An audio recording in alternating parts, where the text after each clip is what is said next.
we're not feeling that excitement of the oxytocin of that new love. It's just like, meh, it is what it is, and we've just shut down. And boom, we are live. What's up, everybody? Couple Casuals Podcast. I'm your host, Stefano. And today we're going to change gears a little bit, guys. My guest today is helping individuals navigate the complexities of life. He is an entrepreneur, a life coach, and a mentor of many. It wasn't that long ago that we had a great conversation on this very podcast where we discussed self-development and the pursuit of individual growth. For today's conversation, we're going to discuss relationships. So with that being said, I want to welcome for a second time, Zarak, Fatah.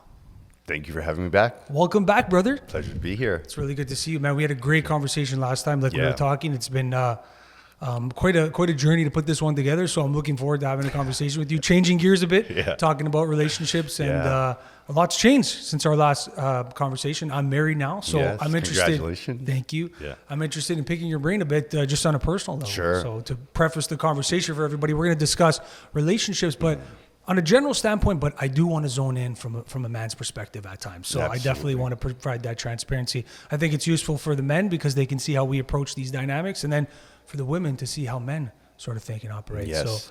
So just to start us off here, let's start with the individual.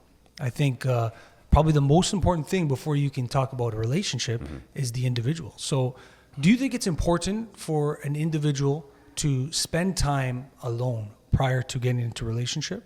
100%, because it's in spending time alone that you really get to learn about who you are and what you're made of, and most importantly, what are your values and what do you stand for? Because, we're born, we're given a name, a religion, a culture, an identity. We're projected upon who we're supposed to be, and most people go through the format of what it takes to be successful and happy. Yes. And part of that is, find a good woman, man, get married, have kids, blah, blah, blah. And then one day you wake up and you're like, who am I? That's right. What am I doing? Why am I married to this person? And when you spend time alone, when you ask yourself the hard questions, what am I about? What are my values? What do I stand for? What is the life I dream of creating? Who is the partner I want to create this with? It's in that soul searching and in that personal development that you get to know who you are. How are you supposed to choose a partner for life when you don't even know who you are as an individual? And that's where I see a lot of marriages failing, is that somewhere in someone's early 40s and 50s, they start this personal development journey to learn about who they really are, and they realize that they're not even in alignment with their partner. Exactly. Yeah. Yes, it's that own work on yourself before you bring somebody else in. Because oftentimes people are maybe quick to get into a relationship because it provides happiness, sustainability, but or culture, peer pressure from the family. That's exactly right. Yeah. Timelines, they definitely line up, which we'll discuss all these elements as we go. But let's stay on understanding ourselves. Sure. What are some things that individuals can do? Because coming from you, a life coach, your experience is immense in this department specifically. Yeah.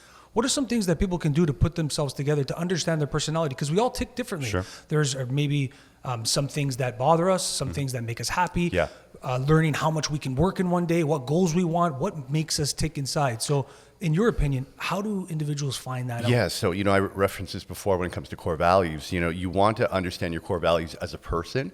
What is important to you for you to be happy? What are the core values in the work that you want to do in the world? And what are the core values of the relationship that you want to create? Because that's where often there'll be the most friction and the problems that come up later in life. If you and your partner don't have a shared vision for the life that you want to create, and you're not clear on your core values and understanding one another, then that's going to be a bigger problem at a later point in time. So having that fundamental understanding of what is the life that we want to create together and being clear about that in the beginning. And then most importantly, also identifying what are your triggers, what are the unresolved traumas that you haven't dealt with, that may be from your parents, might be from previous relationships, because I believe that God sends you the perfect person to trigger the traumas that need to be healed. And you will keep attracting that same person over and over again to trigger you, to teach you the lesson that you're not getting, right? That's why some people say, I don't get it. I just keep meeting the same guy over and over again. Like, what's up with that? Well, if there's a pattern that's repeating and you keep attracting this certain person, what is there that you're missing? What is there that needs to be healed and worked on so that you can clear that? And then, call in the person who is more aligned. Because I also believe that God won't send you that Mr. Perfect or Mrs. Perfect until you're actually ready. Everyone else is a lesson. Everyone else is the necessary experience we need to learn, heal, and grow. So do you think majority of people, or almost everybody, has unresolved trauma that mostly comes from their childhood, or is it something is that like the most important trauma that they should focus on, or is it stuff that they sort of encounter throughout their life? Sure. So it's both, but between 0 to 6 is our most formative years, Right, when we develop our belief system. And, sometimes the most insignificant incidents that happen when we're young create a belief within us that gets reinforced through our teenage and adult life that has us see the world and other people and relationships in a certain way. So identifying the trigger and being willing to look at what is the root cause of the belief I have about this situation that's evoking anger, frustration, sadness, or guilt. Like understanding, like, when do I feel these low vibration emotions, and what is the originating incident that created that? Now, a lot of people aren't willing to go back and look at the originating incident because it's painful. It's painful, but unless you feel it, you won't heal it. So it's said between 0 to 6 up to 14 is when our belief system is really formed. And then we will carry that into our adult life, and those beliefs create our behaviors. Those behaviors create our personality and patterns, and those patterns create our reality. So it's important to look at what happened during those early stages, especially with our parents. If our mother wasn't very affectionate, we may find ourselves as men wanting that dopamine, dating multiple women. If the father was absent in a woman's life, she's going to have daddy issues, and looking for that validation and the affection from many different men. The dynamic in my situation, my parents had a very toxic marriage, and my mom would say over and over again, when you kids are old enough, I'm out of here. And if it wasn't for you kids, I would be gone. And she didn't realize the damage she was creating at that time, but that planted a seed in my subconscious that marriage equals jail. Marriage equals misery. And as much as I want to be in a relationship and I love, a part of me was shut down because of the memories that were embedded, like those messages embedded. And we all have that in some way, shape, or form. Now, yes, as a teenager, when we fall in love for the first time and we open our heart and we're all in and we experience a profound breakup and heartbreak, and those really painful moments, that can also cause us to shut down our heart. If we've been cheated on, if we've, feel like love isn't safe, we'll put up a wall. And we put up that wall brick by brick by brick by brick. And then one day we just realize, like, we don't feel butterflies anymore.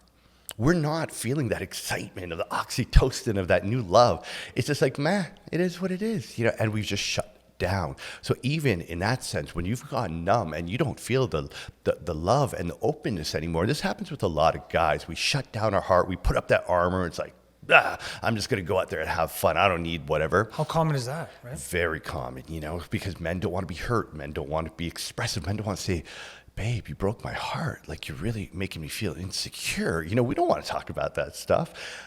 But that's where the gold is. When you realize you're dealing with that level of pain, that you've shut it down, you got to be willing to go back to that pain. You got to be willing to work hard to open up your heart again, because that's what life is about.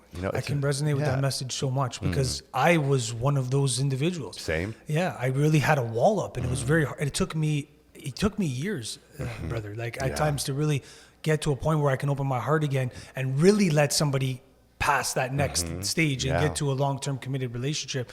And it was at the perfect timing, alignment, which we'll talk about too, that the right girl helped unlock that key. Love that. But there was a lot of work that I had to do on myself to really get to that point. Yeah. But staying on identifying your traumas, I oftentimes hear criticism like, okay, when I identify this trauma, I don't trust a therapy. I don't trust these individuals because it's an inflated, there's so many therapists and everybody's a therapist.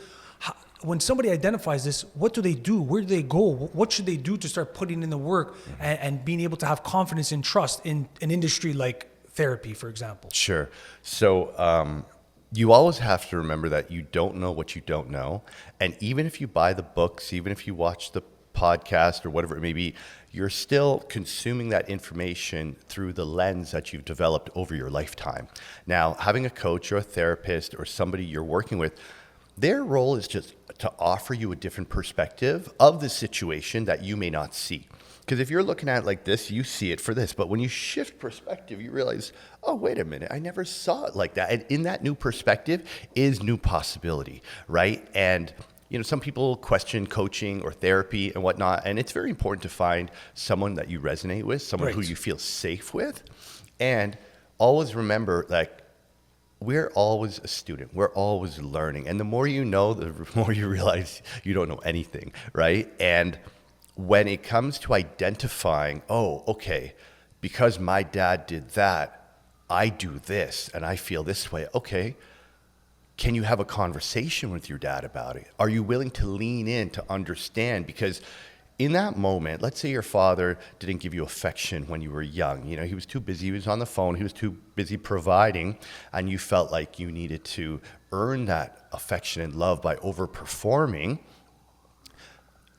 In that moment when you're a child, everything seems larger than life. We're very egocentric when we're young because we think the world revolves around us. We don't realize, like, dad is just busy. He's just working. He's stressed. He's trying to provide. When you can go back and revisit the experience, and if you're lucky enough that your parents are still around, to have a conversation with them, to be curious, and to have the opportunity to reframe that experience so that now as an adult, you can see what happened when you were 6 years old from a new lens, from a different perspective. And in that shift, you can process the experience and actually let go of the guilt, shame, anger that you may have felt in that moment. So a lot of healing your traumas is to notice the trigger, understand the root cause, and then be willing to lean in, to reframe the situation, to shift perspective so that you can release those emotions that are now impacting you as an adult. Because often it happened so long ago when you were so young that often you may not even remember what caused it, but those memories are in your subconscious, and they are playing a part in influencing your choices on a day-to-day basis. And there's a quote I love, I repeat often, by Carl Jung that says, until you make the unconscious conscious, it will direct your life and you'll call it fate, right? So for those who are in relationships, are looking for a relationship, and you're repeating patterns over and over and over again, you have to realize you're unconscious to something that you're not willing to look at, or you haven't looked at yet. And when you do, and you're willing to dive in and face the pain, face what seems to be so scary, on the other side of that is your liberation from whatever that pattern is and the repercussions on your life. Yeah, that's so well said, man. And even just understanding that, you mentioned the parents too. How many of our Europeans or are in these types of countries that our parents stayed together because that's what you do. They did it for their families, like you said. It's there's some honor in there too, for the woman who generally burdens that load, that responsibility, and stays together. But like you said, we pick up on that for sure. And it's so interesting to look back and try to identify what are these things. And as we're having these conversations, I'm trying to reflect on myself too and see, where do I fall guilty to this? Where are my maybe when I'm reacting more in certain situations when I shouldn't, and trying to navigate those things. Yeah, we often say, I'm never going to be like my dad. I'm never going to be like my mom. I'm not going to do that, right? And first off, I want to say that, even though my mom and dad weren't perfect parents, I love them, I appreciate them, and I wouldn't change a thing about my childhood. And I know that my parents did the best they could with what they knew. Now, my parents immigrated from Pakistan. Your parents immigrated from Italy, I assume, and they've got that old school mentality. Right. Now, they come from a family where your grandfather, what does he do? Go to work, put food on the table, don't talk about your problems, be strong, be a man, and nobody wants to hear your shit, right? And what mother do? Mother, takes care of the house, takes care of the kids, and does what a mom needs to do. And if she's feeling any way, she can't talk about this to her husband. In that old school mentality, it was like, we don't talk about feelings. If there's any issues, we brush it under the rug and, just let it go. So there's this generational trauma passed on through our great-grandparents, grandparents, our parents, and we're living through a very interesting time where we have coaching, we have podcasts, we have, more resources for self-development, spirituality than ever before. So, we are the children of immigrants from that old school mentality who came here to Canada, who have never dealt with their trauma, right? And now we're realizing, you get to a point in life where you look at your parents, you're like, they're really fucked up. Wow, like what the hell were they thinking? Because we get to an age where we realize that our parents didn't really know what they were doing, and there's certain things they've passed on to us that if we don't identify them, we don't recognize them and go to work on them, we are going to unconsciously pass it along to our children. And that's why right now, this generation that we are, the generation that we are right now, we have access to the tools and the education and the resources to know who we are, understand our trauma, work on ourselves so that our children don't have to do this work, and it's a very important time for us because we are breaking those patterns. We are the generation to recognize my parents did the best they could, but there are things they did that I will not do. So I'm going to be the father my father wasn't. And we all have that choice. And that's why I feel like, spending time alone, doing your work, really knowing who you are before you get into a relationship is super important. And I know we're going to talk about those who are in relationship, what they can do. But, so just put it out there first off. I'm 50. I'm single. I've never been engaged. And I'm speaking from the context of someone who wants to be in love, someone who's been in numerous relationships, and someone who recognizes his blockages and the trauma that I've held on to that stopped me from surrendering into love, from really going all in. And I coach a lot of men who are married, who have 2-3 children, who are navigating the challenges of relationships and deepening that love and connection in their marriage. So I have this interesting perspective of being single and dating, healing my trauma, but also dealing with people who are in relationship and married and wanting to stay that way, right? And it's challenging. It is work. It is a lot of work continuously. Yeah, I love that because it's a humble approach to it, and you're saying that this is the experience that I've been through, but you're still doing all those things, which I think you provide probably a refreshing perspective and quite a useful one too, right? Because we go through these experiences, but we need to be able to understand all the things that we're going through. It takes someone like yourself to come and present that to us. But staying on this, before we get into the relationships, there's one last thing that I want to talk about, and it's purpose and meaning. Okay. So when you understand your values, you understand yourself. Another thing that I think that people should really understand in and along with their personality is, what's their purpose? What's their meaning? What is it that drives me? Yes. Because when you're single versus when you're in a relationship, the way you think is different. The way you wake up in the morning, you're thinking about your other partner. Are they okay? Or is there, like, your life is, one day you're in a really good mood, and then maybe something happened. There's a lot going on because you're with another person. Yes. So when you're alone, you really can do that deep dive on yourself and understanding your purpose. So what's your advice on it? Let's unpack that. For somebody pursuing their purpose and their meaning, what are some things that they can do to really understand themselves on another level? So Viktor Frankl, author of Man's Search for Meaning, has a quote that says, when man lacks purpose, he seeks pleasure. And I see this a lot, here in Toronto, a lot of guys making money out there doing their thing, the cars, the watches, or whatever. And I see a lot of men who are successful, who are bored, who have no purpose, so they're just seeking pleasure. And part of that pleasure they're seeking is in women, right? Because they need that validation. They need to feel significant. And you won't find your purpose until you really understand who you are and what you stand for. What is the difference you want to make in the world? I believe that each one of us has the ability, the opportunity to create a legacy, to really make a difference for others. And legacy, contribution, charity can come in many different forms. You don't have to go to Kenya to build a school or cure cancer. Contribution could be as simple as just being, supportive in your community. And I think a lot of men and women do not search for purpose because they're too caught up in pleasure. And we live in a society where we are constantly being fed that dopamine hit over and over and over again. And I feel like until you start to understand what is your life purpose, what are you here for, how can you give back, you are just going to continually look for that temporary sense of happiness from the new pair of shoes or the, that title at the promotion at work or whatever. And having been someone that's achieved a lot in my career, successfully and financially, it wasn't until I tuned into my purpose and realized that I can help others that I actually got to feel true fulfillment.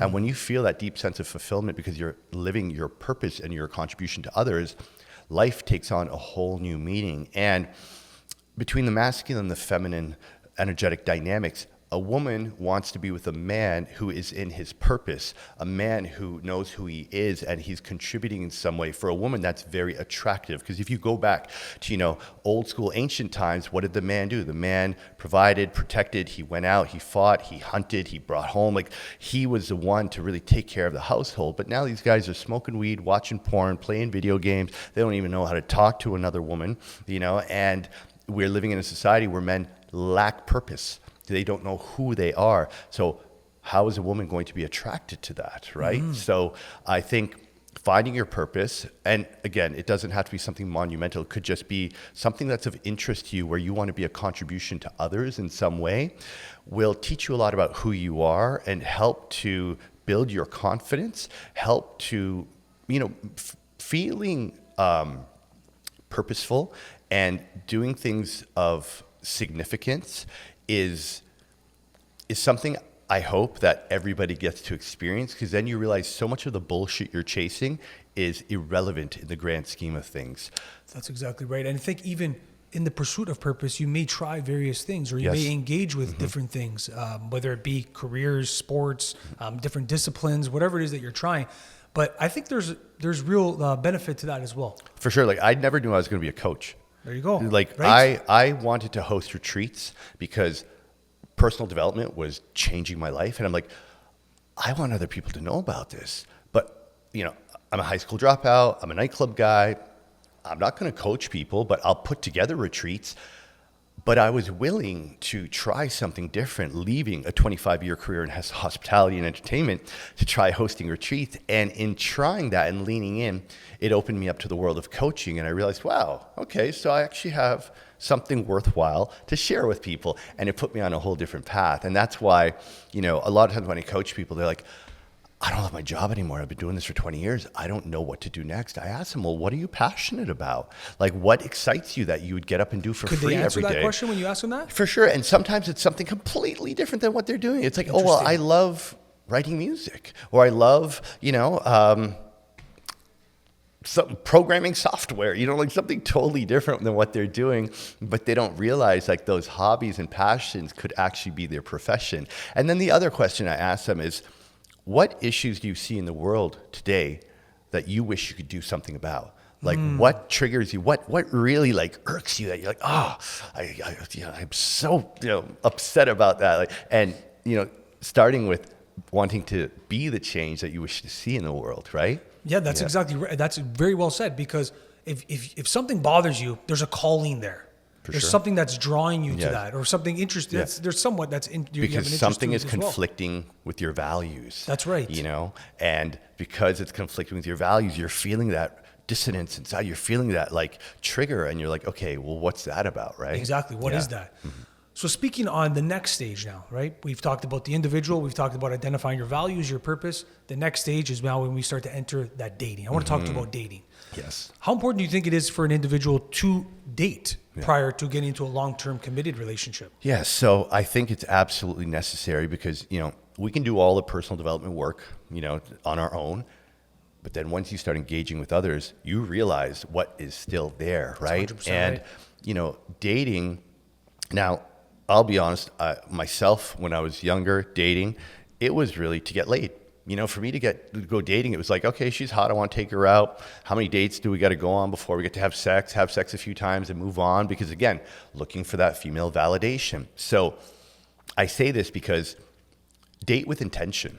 If you want to find a life partner, then be clear on what are the values, what are the characteristics, what are the qualities of that ideal woman you want to marry, that you want to be with. And then when you're dating, does that person embody these qualities? That's exactly if she's right. just really attractive and you just want to try to like go out and like have some drinks and have sex, okay, you can keep doing that over and over again. But again, God is not going to send you that ideal woman you dream to be with if you're saying you want one thing but going after something else. So getting clear on what is the type of relationship I want. And look, no judgment. If all you want to do is have fun right now and fuck around, do that. That's okay. But then be clear with that with the person you're dating. Say, hey, look, I'm not looking for anything serious. I'm just wanting to have fun. If you're down with that, we can hang, and if not, I totally get it. But a lot of people will lie, manipulate, and talk shit to get what they want. And Especially men, right? Especially men. I was one of those guys. Fair enough. You know, and I think that being clear on why do you want to date this person? What is the intention of, where this could go? And is there alignment in who you want or the qualities you want in a partner and this person that you're going out with? Now, I do feel like if you're going to go on a date, have a phone call, do a video call, get to know each other a little bit before you spend 3 to 4 hours with someone, because like dating in Toronto or Miami or wherever is not cheap. Like not only are you going to spend $300 on a date, you're also spending 3 to 4 hours, right? Which can often be worth more than the $300. So date with intention, have communication before. And I think that's what's missing because so many of us are texting, we're on the app, double tapping, swiping. There needs to be some engagement and some foundation of resonance. Do we actually want to spend 3 hours with one another? Because I also know some women that go out on dates, 2-3 dates a week just because they want to go out and get free meals in nice restaurants and then post on Instagram. Interesting. So you got women who are just taking the free dinners. You got guys who are just trying to get laid. And it's like, if you actually want a relationship, then date with that intention. And I think a lot of people aren't doing that. I agree. I think there's two avenues. There's one for sexual proclivity. You're just trying to just be intimate with somebody. And then the other one is for commitment, for, Yes. like you said, for intention. Whereas I think that's where the value is because like we were just talking about, you learn about yourself when you do your own work, but you learn about yourself when you're in a relationship with somebody else. Because you may operate one way when you're just living life on your own, but then when you're with somebody else, you learn about how you operate with that other person. And that actually is pretty beneficial. Yeah. Even if that person, you guys aren't right for each other, but you're actually learning about how you operate in a relationship with them. So then later you learn how to operate in your long-term successful committed relationship. Exactly. And to your point about doing the work before dating, a lot of times people date and I'm just going to project and share all my top qualities with you and just try to impress you with who I want you to see me as. And when you've done your work and you've faced your wounds and your traumas and your insecurities, you can show up on that date in a more authentic way where the person actually gets to see you. And what's missing in dating and in a lot of relationships is intimacy. And when I say intimacy, not from the sexual context, more so from into me you see. I'm letting you see me. I'm letting you feel me and hear me. And I'm doing the same. So now we're two humans actually having a real conversation, not like, hey, I'm going to show you my 5% highlight reel, and you're going to do the same. And we're going to play that game until we're into the relationship 6 months. And then the realness starts to show up. What do you think that is? Why do you think people do that? We try to almost like it's a business deal, trying to sign each other kind of thing. What is that? Because I feel that people, because they haven't healed their own traumas, they haven't accepted themselves for who they are, they don't believe that someone else can accept them in that way. So they will project what they think the other person wants to see and hear, right? And that's the biggest downfall because be real, speak your truth. If that person's not okay with it, that's all right. Save yourself the time and heartache, get that out in the open. But when you heal and you work on, whatever it is you think you're lacking, look, none of us are perfect. And, somebody said this to me once, and I'll never forget it because it shifted my perspective. It says, true love is when you can even love the parts of them you don't love. Because we all have parts of us that we don't love. We all have parts of us that I know my partner isn't going to love, but can she still love those parts of me and accept me in my flawed humanity? Right? And that's commitment, isn't it? Right? Because you're going to go through seasons, which we'll talk about in the next topic here. But you're changing all the time. So you have to be able to, love sometimes is, not that it's not enough, but there's more to it than just love. Of right? course. It's an evolution. It's a growth.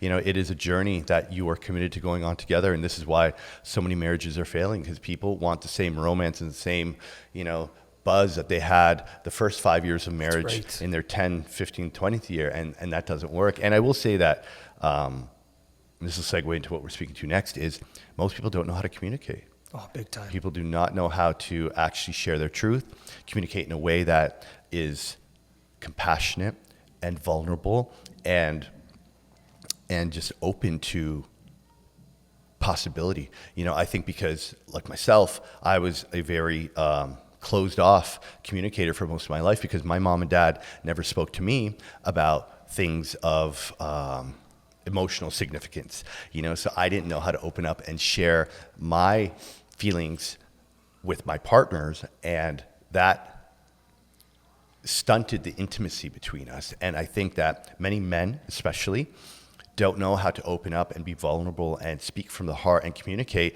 A lot of times we'll just push it down, and that resentment builds, and resentment turns into contempt, and contempt is the killer of all relationships. And if we don't know how to open up and communicate and share with one another, then we'll just hold that inside, and it'll build and build and build until the relationship just starts to, a cancer develops. So on a foundational aspect, touching on and going a little bit deeper on communication, are men in particular and people just holding in what it is that they should be saying? For example, if something bothers them, they're not telling their partner, and eventually those things compound. Is that what's happening? Absolutely. They'll hold it in, push it down, and then, over years that will build up. And then sometimes maybe there's a fight, or, somebody's drinking, they say something that now they can't hold on to it anymore. They'll talk about the partner behind their back. It's that communication can only stay, that those feelings and those emotions can only stay suppressed for so long.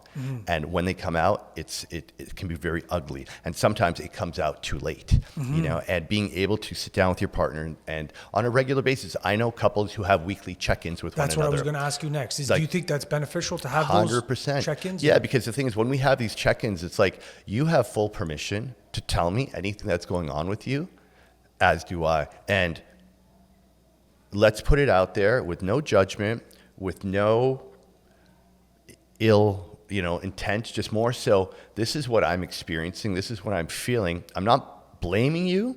I'm just letting you know this is how I'm feeling, and I'm owning my shit. When you did that thing last week, I know you didn't mean to offend me, but it triggered me because of something that happened with my ex-boyfriend or whatever, right?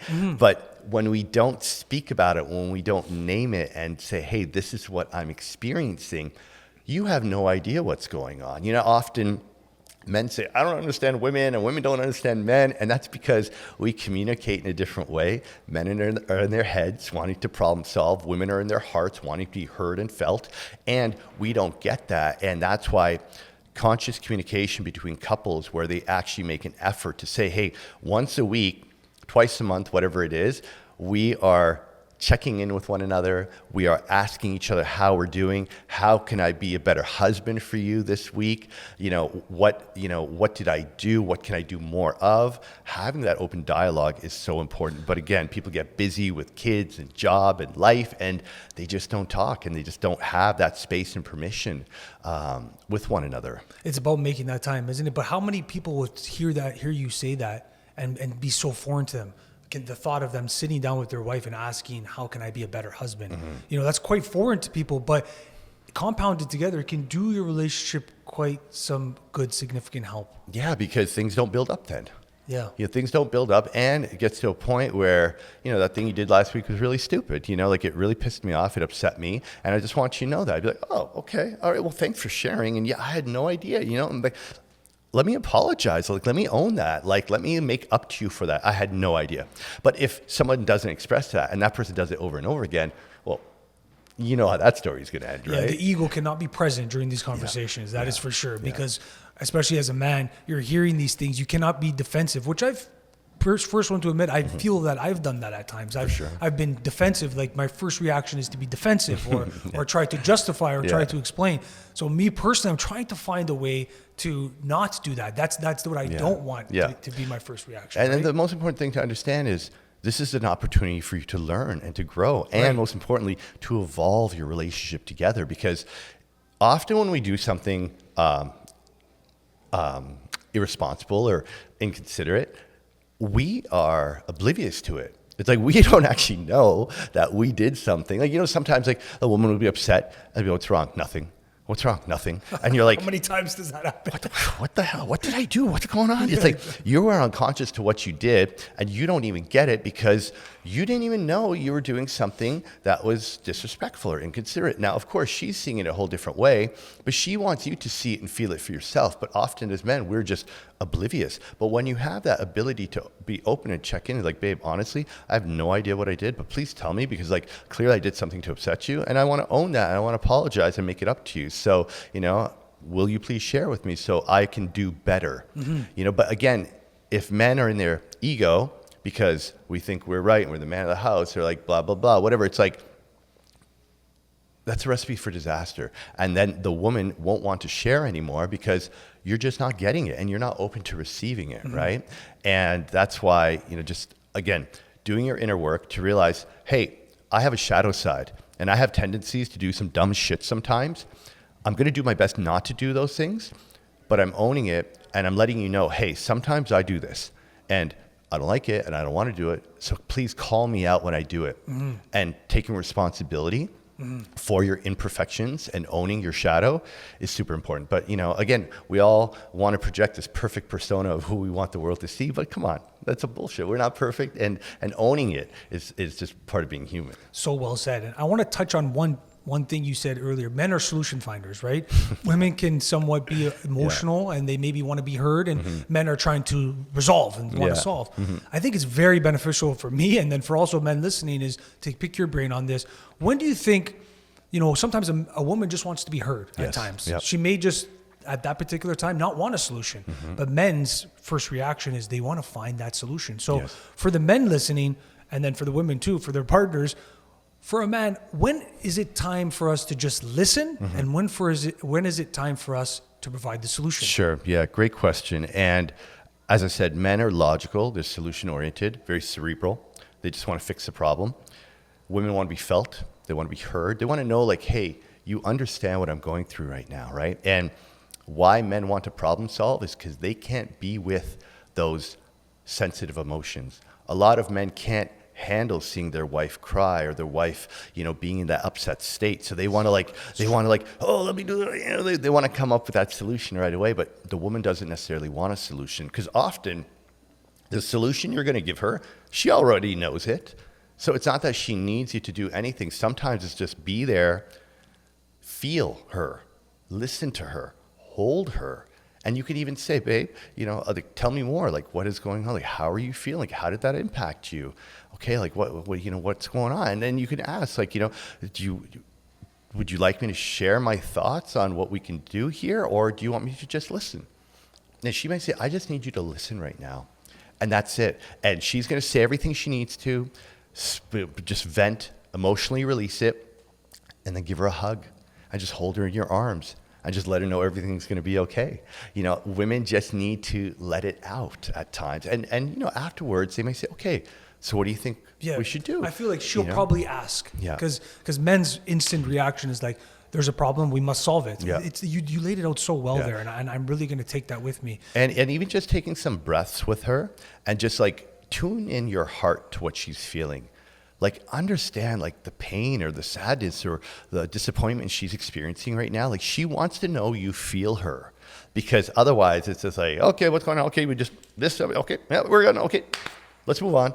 It's like, no, it doesn't work like that. In our world, we do, because we don't want to feel the pain. We don't want to feel the sadness. It's like, fuck, give me a hammer. I'll put up the shelf. Let's go. Let's get it done and move on. You know? Man, it's so true. Men are just ready to just, let's solve this. Let's get on to the next one. And let's put the feelings aside now. Yeah. But women are more emotionally oriented. Like, that's just really what it comes down to. And when you get into a long-term committed relationship, you'll really learn that. Yeah. Because you may speak about feelings more than you ever have, especially when you're paired with a woman, right? Because she is directing herself predicated off of her feelings. So it's such a complex thing. But once you grasp that, and to your points there, once you understand that, I think you become better, and then the woman become better. But it takes time. Yeah. It does take time. And one thing that's helpful to understand is masculine, feminine energy. Okay, so as a man, as a woman, we both have masculine and feminine energy, the yin, the yang, the polarity. This is what it is, right? Men typically, and I would say any statistics or stereotypes or whatnot, but ideally a 70 to 30 mix would be ideal. Where it's 70% you're in your masculine energy, 30% you're in your feminine energy. Now, for those of you that may not know what the masculine or feminine energies are, the masculine energy is problem solving, action taking, structure, safety, providing, getting shit done. That is a masculine energy, right? The feminine energy is nurturing, creativity, compassion, emotion. It's more that sensitivity, sensuality, that is the feminine. If a man is too much in his masculine, he's a freaking robot. Yes. If a man's too much in his feminine, he's too airy-fairy, That's why, like, a lot of creative artists, they're very much, they're talented, they're very in their feminine, but they don't know how to make money. They don't know how to run a business because they're up in the clouds. On the feminine and the women's side of things, you see this a lot in single mothers who have to play the role of father and mother, or female entrepreneurs who are very alpha boss bitch, boss chick, whatever they call them, they're very in their masculine because they're go, they're do, and the polarity is that masculine and masculine doesn't work. Yes. Feminine and feminine doesn't work. And that's why even in homosexual relationships, there's a masculine, there's a feminine, if you ever look. Yes, you see it, right? So with the feminine, her being in her feminine essence 70% of the time, 30% in her masculine, where she knows how to get things done, or she has some structure and organization to her, but her role is more to be in the feminine. And when a man and woman can understand, like, hey, this is how I show up in my masculine, for you, this is how you show up in your feminine, and then there's that flow in between of the shifting of the energies to support one another. That's the dynamic that works. So very important for men and women to understand the dynamic of masculine and feminine energy and how men can show up. And that's where often a lot of marriages start to go sour, is the man stops showing up in his masculine. The woman starts to doubt him because the masculine energy is the frame, it's the structure, it is the safety. The woman, the feminine energy, flows within that frame and structure. But when the structure gets weak because the man doesn't honor his word, he's not doing the things to make her feel safe, she now has to step into her masculine. And when a woman steps into her masculine, that masculine doesn't work, right? Yes. So a man has to realize when she asks you to take out the garbage or asks you to put up the shelf, of course she could do it herself, but no, you do that because you're the man, that's what you do. Yes. And same in the inverse, if a man starts acting too feminine, the woman's not going to find that attractive. And, it's about understanding that balance and knowing how to navigate that between the couple and having open communication about that as well. That's very, very well said. And I think when the man is in his masculine, the woman is in her feminine, they're completely aligned, which is what I want to talk to you about next. I want to talk about alignment with you.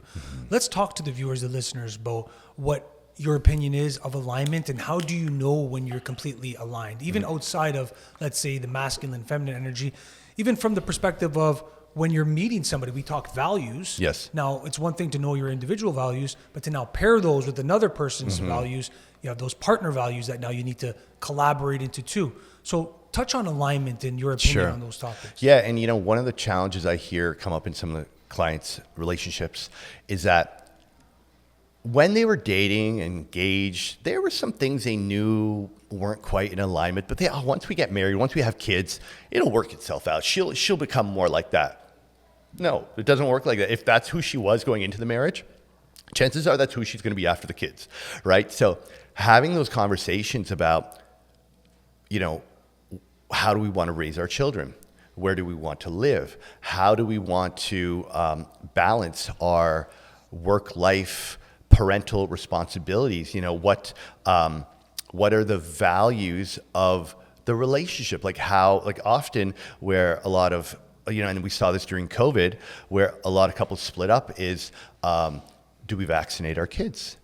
Do we, what stance do we take on certain things? 100%. And if there is a conflict there, that can rip apart a marriage quickly, right? So just like if you were starting a new career, you would pursue something that was aligned with your values so that you're choosing something that flows with who you are. When you are choosing a woman or a man and you're creating a relationship together and you're going to be lifelong partners, you need to have alignment in your values and an understanding of what's important to both of you so that you're both choosing for the better of the relationship. Because there's three dynamics. There's her, there's him, and then there's us. And you may have your individual values, and that's okay, and you understand, appreciate that about one another, but there are the paired values. There are the values of the relationship that you both need to be aware of and honor and choose from that place. Because often, if you're just living and honoring your own values and not respecting the values of the relationship and that commitment that you have, well, then your partner is going to feel neglected. And people stray, people cheat, people fall out of love when their needs aren't being met. So there's your individual needs as your own people, as your own humans, and then there's the individual, then there's the paired needs of the relationship. And that's where I feel you need to get clear on that and establish that in the beginning. 100%. Because you can't wait till children come along hoping that he or she is going to change, based on what you're hoping, because that you're just setting yourself up for disappointment. Is there a compromising element to values? Let's say like, okay, I met this girl, she's great, and let's say 3 out of 5 we agree with. Our values are aligned for the most part, but there's a couple things that we're not 100% aligned with. Is there room for that to be successful? Absolutely. I mean, you're never going to meet someone who's 100% aligned. I think if you're at 70%, 80%, you're lucky. As long as it's not something that is really like a non-negotiable for you. For example, I rarely drink. I don't do drugs. I'm very into fitness. For me, my value is health. I couldn't be with someone who wasn't into health and fitness because I train every day. Like my trips are focused around health and wellness, so certain values for me are just foundational and I couldn't compromise it. I couldn't be with someone who smoked or drank. Right. That to me would just be a non-negotiable. So I think certain things, absolutely. There is flexibility and you have to be open, because often it's in that discrepancy and the difference in values that you also get to learn and grow with that other person. Getting back to what I said about, can you love the parts of them that you don't love? That's right. Right? Because, everyone comes into your life to teach you something, right? And then as you grow through a committed relationship, your values may change. 100%. Well, as people, our values change, right? So let's talk about engaging throughout that lifetime. Let's say on a marriage standpoint, you're together forever. How do we make sure that we're still aligned? Yeah, Is it that's through such that a good communication? question. Yeah, because I see this happen a lot where I'm working with one of my guys who's 2-3 years into the coaching work, and he's growing, he's expanding, he's meditating, breath work, reading, he's doing all these different things he wasn't doing before, but his wife isn't, and he's becoming more of himself. He's becoming deeper. He's becoming enlightened, awakened, whatever you want to call it. And the partner doesn't want to do the work. Well, ultimately, they're going to start growing apart. And one day he's going to look over and be like, we don't have anything in common anymore, And that's why it's so important that you choose to do the work together. You choose to want to grow together. You choose to support one another on the path, because again, that's something that has to be established in the beginning, that, hey, like, this is what's important to me and I want us to go on this journey together, and make a commitment in that sense, because otherwise you're going to outgrow your partner, and that is often where a lot of relationships will fall apart. Because look, if you're going to be with someone for 30, 40, 50 years, you're going to go through many stages of evolution. Exactly right. And you're either going to evolve on your own and end up just being roommates, or you're going to evolve together and deepen that love and friendship and connection to a whole new level. And that's where the give and take is needed. Like, the woman might say, honey, I really want you to come on this yoga retreat with me. And he's like, babe, I don't do yoga. Okay, well, go do yoga for a week. If that's important to her, your resistance to do yoga is your own belief that you have. Go try it. See what you might learn from it, and vice versa. It goes both ways, right? So there's that give and take and that compromise, knowing that, again, you're honoring the collective values of the commitment that you have made to your partner. Yes, and like you said, we go through seasons, right? And through these seasons, we have disagreements. Life can get busy. We mentioned marriage. We mentioned having kids and doing all these sort of things. They can provide quite a bit of contentious topics, different people's opinions, and etc. Let's talk a little bit about fighting styles and going through these situations with your partner, and what's the most positive way to encounter them. Like, I like to look at it like, it's not a fight, it's not an argument. I'm not trying to win, you're not trying to lose. That's not my motivation. The motivation is to find the closest way to the middle that we possibly can. Yes. So I want to pick your brain on Yeah. it. What do we do when we have a disagreement with our partner? How do we navigate these Sure. contentious situations? So, one of the things I have spent a lot of time and energy learning about is conscious communication. Because as I mentioned before, I grew up with two parents who didn't know how to talk to each other. They didn't know how to talk to my brother and I, so I didn't know how to express. And I would be very shut down emotionally in my relationships. And what I've learned is that our words create our world, and anything can be created, restored through communication. And what's most important when engaging in a conversation where there may be some conflict is, first off, taking ownership of the fact that there's a good possibility that I'm actually wrong here, and there's something for me to learn that I'm not seeing right now. So bringing an openness, a curiosity, and ownership to the conversation, saying, hey, I'm here to listen to you. I want to learn what you have to share, and I'm willing to take ownership and apologize for whatever I've done if necessary. Because a productive, healthy conversation should be like a dance and not like a boxing match. And often when people are in a situation, a conflict, they come out taking their jabs, taking their hooks and dodging, and it's trying to beat each other down with your facts and your opinions. And well, you said this and you did that. It's no, it's more so like, hey, please let me know, how are you feeling? Like, what is it that's bothering you? And again, taking ownership, saying, I feel it's important for you to know that I'm feeling disrespected when you did this. And that disrespect that I'm feeling is a result of, and being self-aware and sitting with what you're feeling before bringing it into the conversation is very important, because as I said before, our triggers are our teachers. So if you're feeling triggered and disrespected, often speaking about it in the moment isn't the best time. Set and setting is very important. So if they say something, and often we fly off the handle and we get triggered and we are emotionally reacting. We are not consciously responding, we are emotionally reacting. So in that moment, and this takes a lot of patience. This takes some breaths and some calming, and just, engaging the conversation. Say, hey, babe, I got to talk to you about something that's really important, because I'm feeling a bit frustrated, and I want to share this with you because I want you to know what I'm experiencing right now. And sharing from a place of, I'm taking ownership, this is what I'm feeling, not you did this and you did that, right. and you did this, because when you start saying you're taking those shots. When you're taking ownership and you're acknowledging, hey, so this is what I'm feeling, this is what I'm going on, you now have the chance to hear me. Not only hear me, because you're not on the defense, you can also now be compassionate and empathetic, and you could also now feel what I'm saying and now respond from a place of, okay, thank you for sharing that. I hear what you're saying. I wasn't aware, and I see why you're upset. I see what I did really offended you, and I want you to know that I didn't mean it, and I apologize, and I'm going to do better.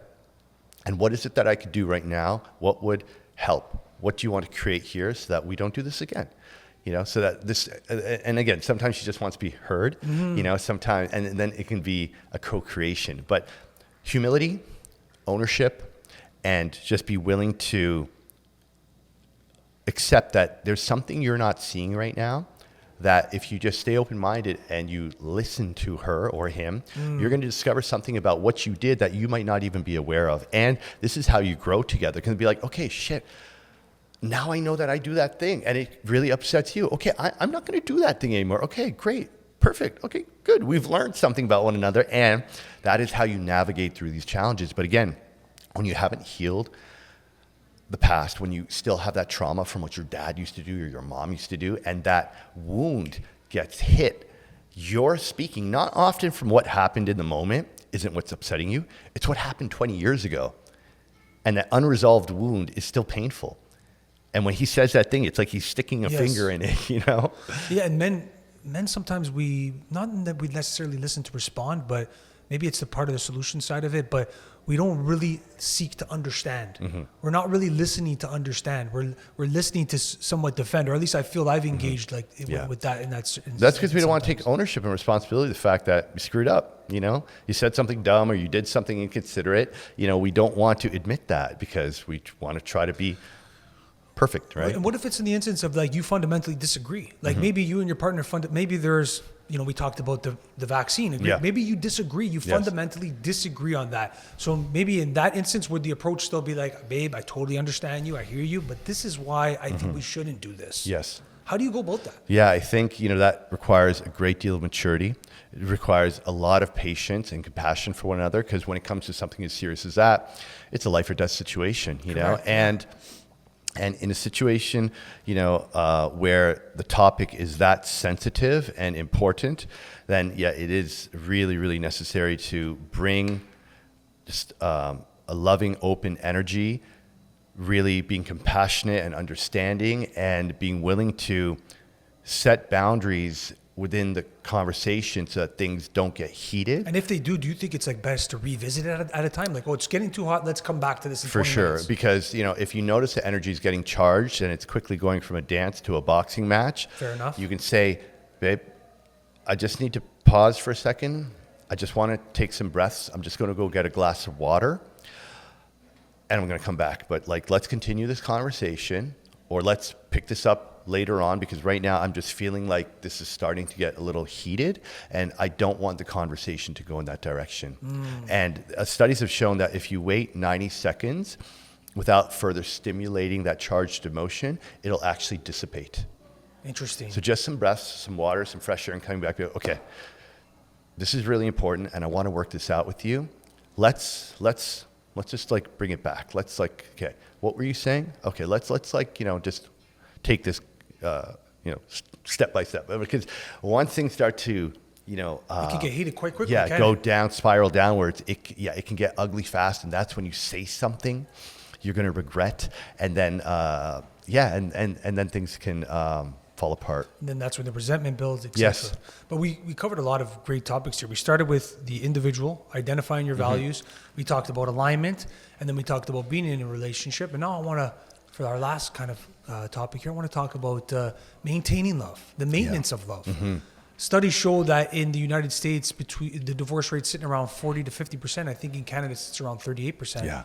Why have we become so unsuccessful in relationships? So I think there's a few factors. One, as we touched on earlier, people don't know who they are before getting into that marriage. And then, as we said, marriage and relationship is often the most profound personal development process we'll ever go through. 100%. So you evolve, you grow in the relationship, and who you are 5 years into the relationship is not who you were before. So it's about really knowing yourself, making sure you're going in with a clear understanding of who you are, what you want in a partner, and what you want to create with your partner. Yes. So going in with that foundation is very important. I also think that we live in a society now where, the bigger, better deals around the corner. 100%. Between apps, between technology, between all that's available to us now, we think it's easier to start new with someone else. But the truth is whatever didn't work in this relationship, you're going to bring it to the next relationship, and so on and so on. So the bigger, better deal, the grass is greener. It's all bullshit. The grass is green where you water it, right? So I think understanding that the love and connection you felt the first 5 years is going to be different in the second 5 years, and in the 10 years, and in the 20 years. And the dynamic and the way your woman or your man looked or behaved or showed up in those first 5-10 years of marriage are going to be different when she's 40, 50, and 60, right? So it's about understanding, if you think about like a business, some of my businesses I've had 10, 15 years. Those businesses year after year, they evolve and they change and they morph, and you flow with that. You don't just say, oh, my business isn't the same as it was 3 years ago, I'm walking away. It's like, no, a marriage, a relationship is going to evolve as the two individuals grow and evolve as well. Can you choose to evolve and grow together and to continue to love the parts of one another that you don't love, and understand like, hey, this is the commitment and this is where the work is needed. And I'm willing to do the work, you're willing to do the work, and it is what we are committed to. And I think most people well, as studies show, maybe not most, but 30 to 40% would rather not do the work, blame the person, Right. and move on. And that's why working with a therapist, working with a marriage counselor, going on a retreat together, doing those experiences where you get to really like dig into your own shit, bring it up, work with one another, see each other, help each other. That is how you develop a deeper bond and just a stronger connection, is being willing to work with each other together to be better versions of one another. You know, and someone said this to me once, and I'll never forget. It said, a relationship works when both people think they're getting the better deal.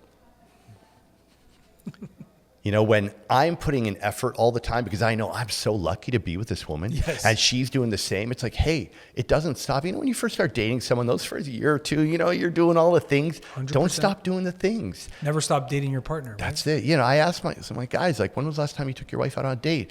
Oh, like on our anniversary, like 6 months ago. I'm like, no, dude. Yeah, you got to take her out on dates. How You often gotta- do you think? Because I was going to ask you Twice about a month. Yeah. watering your relationship. You know, and maintaining that, Yeah. you need to water. Like you said, where you water is where the grass will Yeah. grow. How often should we be dating our I think partner? How, twice a month. Yeah. Yes, Yeah. Yeah. okay. Yeah. You know, get a sitter. You know, ask your mom, whoever. I know some people may not have the resources for it. But you know, a dinner date also doesn't have to be going out to a fancy restaurant. You know, Correct. you can cook her dinner, set up some candles at home sometime. You know, just it's the thought, it's the intention. You know, so I think continuing to date, continuing to make that effort, continuing to ask yourself, how can I show up how can I show up more fully? What else can I do? And continuing to lean in to be a better husband or a wife for your partner, and just not being afraid to do the work together. You know, I think that's what's most important. Do the work for yourself and do the work together. I love it because a lot of your messaging is accountability. Like a lot of it starts with you, and I think that's sort of the motif of the conversation. Even though we discuss relationships, we discuss the importance of the individual and accountability and holding yourself accountable. Yeah. Even in these contentious situations, you're starting with yourself and Yeah. coming in a humble way to then learn to how to get better and grow. The truth is, you're not going to have a healthy relationship with another person if you don't have a healthy relationship with yourself. You know, and a lot of my friends joke saying, you know, even though that I'm 50 and still single, haven't been engaged or married, they said, basically, I saved myself my first divorce. Fair enough. Because if I got married in my 30s, you know, who I am now, since I began this personal development journey, Right, that's I would true. have probably chose a woman that was based on the old version of me.